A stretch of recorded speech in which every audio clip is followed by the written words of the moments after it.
Welcome to a special edition of Education Matters. This is a series on a conversation on New Jersey standards. With me is Kimberly Harrington. Kimberly is the Chief Academic Officer and Assistant Commissioner for the New Jersey Department of Education. Welcome, Kimberly. Thanks, Ray. Thanks for having me here. My pleasure.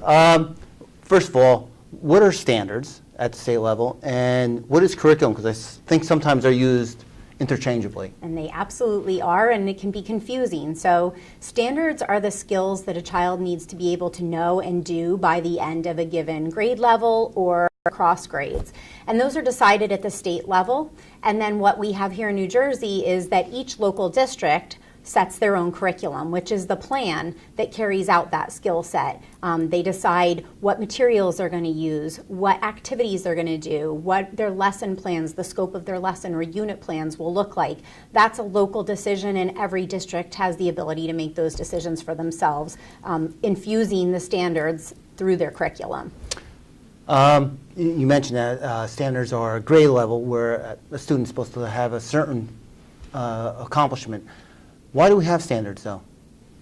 So we have standards because we have students who have a lot of mobility within our state and across states. We also have students who, well, let's go back. Let's just talk about the mobility factor. So we have standards that allow students to make sure that they get a particular skill set in a particular grade level or across grade levels, and regardless of the school that they're attending, whether it's within here in our state or some of the work we've been doing to try and allow for cross-state mobility more consistently, so that we ensure that a child's skill set doesn't go underdeveloped because of a move that might take place in their life. The other reason why we have standards is that we believe it's important to set what we would call the floor for learning, which is the requirement of skills that a student needs for post-secondary, post-high school success.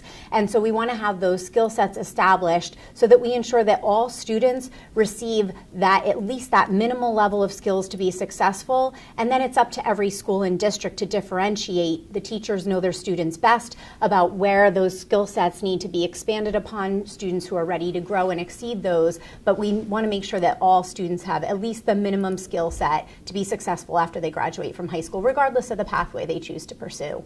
And also, you talked about mobility.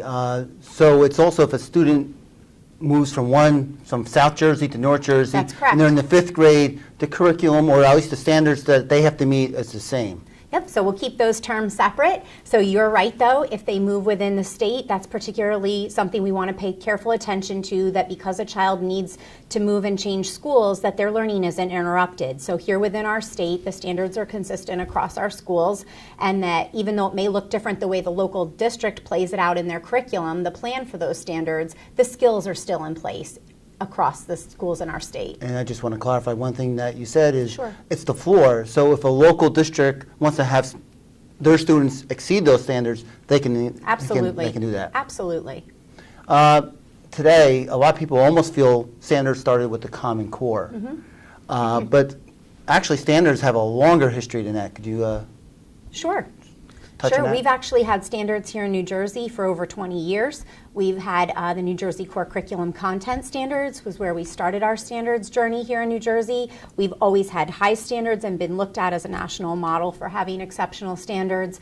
And the Common Core is just another step along that journey where standards have really been an evolution. So they are living and breathing is what we like to call them. So we go through these periods of time where we review standards and we say, how are they working? You know, are they still meeting the needs of today's students, or do we need to make some revisions and changes to ensure that they are meeting our students' needs and preparing them for their futures?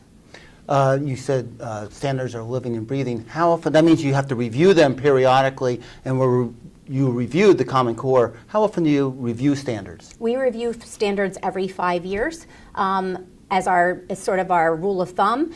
But we also can interrupt that process and review them at any other point in time where we might find that there's something that needs to be looked at or attention paid to. But we always are on at least the 5-year cycle. Okay, I'd like to thank Kimberly Harrington for joining me as we have a conversation on state standards. Thank you.